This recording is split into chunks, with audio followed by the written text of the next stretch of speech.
முடி அடர்த்தியா வளர்றதுக்கும் முடி கொட்டாம இருக்கிறதுக்கு நரைமுடி அதாவது கிரே ஹேரை மறைய வைக்கிற ஒரு எண்ணெய் வீட்டுல இருந்து எப்படி தயார் பண்ணணும்னு பார்க்கலாம். இந்த எண்ணெயை 15 நாள்ல இருந்து 20 நாட்களுக்கு தொடர்ந்து பயன்படுத்துங்க. ஃபர்ஸ்ட் ஒரு 5 நாள் யூஸ் பண்றப்பவே முடி உதிர்வு குறைய ஆரம்பிக்கும். வெள்ளை முடி நரமுடி இருந்தா கூட அது கருமை நிறமா மாறுறத நீங்க கண் கூட பார்க்க முடியும். இதை இப்போ எப்படி பண்றதுன்னு பார்க்கலாம். வாங்க வீடியோக்குள்ள போகலாம். வீடியோவை ஸ்டார்ட் பண்றதுக்கு முன்னாடி எங்க கிட்ட இருந்து ஒரு சின்ன ரெக்வஸ்ட், வீடியோவை லைக் பண்றதுக்கு மட்டும் மறந்துடாதீங்க. நீங்க பண்ற ஒவ்வொரு லைக்கும் எங்களுக்கு எவ்வளவு மோட்டிவேஷனலா இருக்குது. இந்த ரெமடிக்காக நம்ம இதுல வெந்தயத்தை பயன்படுத்த போறோம். இந்த ரெமடியில நம்ம ஒரே ஒரு பொருளை தான் பயன்படுத்த போறோம், அது வெந்தயம். வெந்தயத்தை பவுடர் பண்றதுக்கு சின்ன மிக்ஸி ஜார், அதாவது பவுடரா பண்றதுக்கு பயன்படுத்துவோம் இல்லையா, அந்த மிக்ஸி ஜாரை பயன்படுத்துங்க. வெந்தயத்துல இருக்கிற அயன், நியூட்ரியன்ஸ், புரோட்டீன் எல்லாமே நம்ம முடிக்கு ரொம்ப ரொம்ப நல்லது. அதோட folic acid, vitamin A, vitamin K, vitamin சியும் இருக்குது. அதோட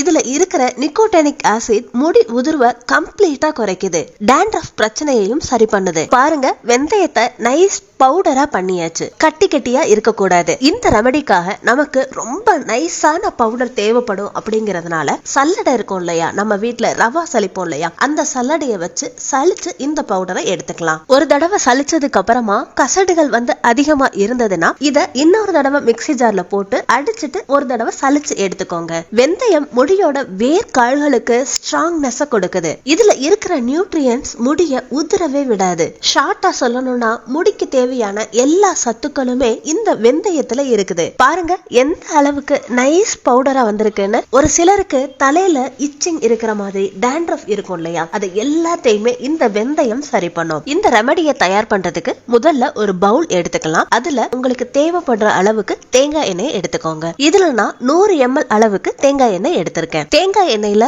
சுத்தமான செக்குல ஆட்டின தேங்காய் எண்ணெய பயன்படுத்துங்க. இந்த தேங்காய் எண்ணெயோட நம்ம சலிச்சு வச்சிருக்கோம் இல்லையா வெந்தய பொடி, அதை இப்போ நல்லா கலந்து விட்டுக்கோங்க. சிம்பிளான ஹேர் ஆயில தான் நம்ம இப்ப தயாரிக்க போறோம். ஆனா ரொம்ப எஃபெக்டிவா வேலை பண்ணும். இந்த ரெமடிக்காக ரெண்டு பொருளை தான் பயன்படுத்துறோம். ஒன்னு வெந்தய பொடி, இன்னொன்னு சுத்தமான தேங்காய் எண்ணெய். இத கட்டி இல்லாம நல்லா மிக்ஸ் பண்ணிக்கோங்க. அதுக்காக தான் இத மிக்ஸி ஜார்ல பவுடர் பண்ணி சலிச்சு பயன்படுத்துறோம். இப்போ இந்த எண்ணெய நம்ம டபுள் பாயிலிங் மெத்தட்ல ஹீட் பண்ண போறோம். அதாவது ஒரு பேன்ல தண்ணிய ஊத்தி அதை நல்லா சூடானதுக்கு அப்புறமா இந்த பவுல வைக்க போறோம். அந்த தண்ணி சூடாகும் போது அதுக்கு மேல இருக்கிற இந்த எண்ணெயும் சூடாக ஆரம்பிக்கும். தண்ணி நல்லா கொதிச்சதுக்கு அப்புறமா ஸ்டவ்வை சிம்ல வச்சுக்கோங்க. இப்ப பாருங்க, அந்த தண்ணியோட ஹீட்லயே ஆயிலும் நல்லா ஹீட் ஆக ஆரம்பிக்குது. இந்த மாதிரி பண்றப்போ வெந்தயத்துல இருக்கிற சம்பூர்ண சத்துக்கள் ஃபுல்லா ஆயில்ல வந்துருது. இது ட்ரை ஹேர் இருக்கிறவங்களுக்கு, டாண்ட்ரஃப் இருக்கிறவங்களுக்கு ரொம்ப நல்லது. ஏன்னா இதுல விட்டமின்ஸ், நியூட்ரியன்ஸ் அதிகமா இருக்குது. அதே மாதிரி நம்மள யாருக்காவது நரைமுடி வர ஆரம்பிக்குது, இல்ல ஹேர் ஃபால் ரொம்ப அதிகமா இருக்குதுன்னா அவங்களுக்கும் இந்த ஹேர் ஆயில் ரொம்ப ரொம்ப நல்லது. அதோட ஸ்கின் இச்சிங் இருக்கிறவங்களுக்கு, ப்ரீமெச்சூர் ஹேர், வயசுக்கே சம்பந்தம் இல்லாம வெள்ளை முடி அதிகமா வர்றவங்களுக்கும் இது ரொம்ப நல்லது. ஒருவேளை உங்களுக்கு இப்பதான் நரைமுடி ஸ்டார்ட் ஆகுதுன்னா இந்த ஹேர் ஆயில உடனடியா அப்ளை பண்ணுங்க. இந்த ஹேர் ஆயில அப்ளை பண்றப்போ உங்களுக்கு ரிவர்ஸ் கிரே ஹேர் நடக்கும், அதாவது கருமையான ஹேர் கிடைக்கும். இப்போ ஆயில்ல இந்த மாதிரி நொர வந்துருச்சுன்னா ஆயில் ஹீட் ஆயிருச்சுன்னு அர்த்தம். இப்போ நம்ம ஸ்டவ் ஆஃப் பண்ணிடலாம். இந்த ரெமடிக்காக நம்ம பிளாஸ்டிக் பாட்டில் கண்டிப்பா பயன்படுத்த கூடாது. கண்ணாடி பாட்டில் மட்டும் தான் பயன்படுத்தணும். ஏன்னா வெந்தயம் அப்படியே எண்ணெயில ஊறி அதுல இருக்கிற சத்து முழுவதுமா எண்ணெயில வரும். நீங்க ஒரு தடவை இந்த எண்ணெயை தயார் பண்ணி வச்சுக்கிட்டீங்கன்னா ஒரு வருஷம் முழுவதும் கூட தாராளமா பயன்படுத்தலாம். இது கெட்டே போகாது. இது யூஸ் பண்ற மெத்தட் என்னன்னு இப்ப பார்க்கலாம். இப்போ ஒரு பவுல் எடுத்துக்கலாம். இதுல உங்களுக்கு தேவையான அளவு இந்த வெந்தய ஆயில எடுத்துக்கோங்க. இந்த எண்ணெய் லைட்டா சூடானதுக்கு அப்புறமா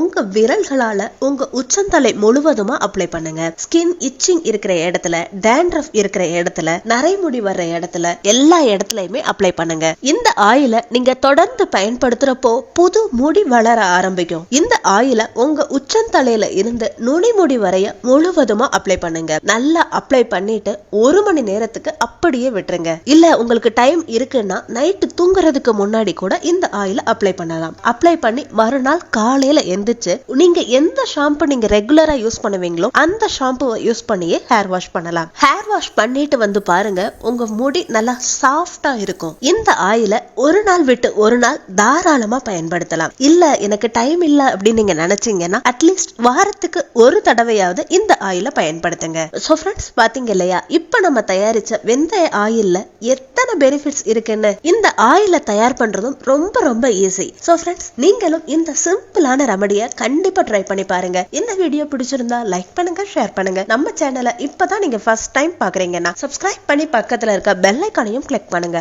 அடுத்த ஒரு இன்ட்ரெஸ்டிங்கான யூஸ்ஃபுல்லான வீடியோவோட நான் உங்களை மீட் பண்றேன். Until then, take care, bye.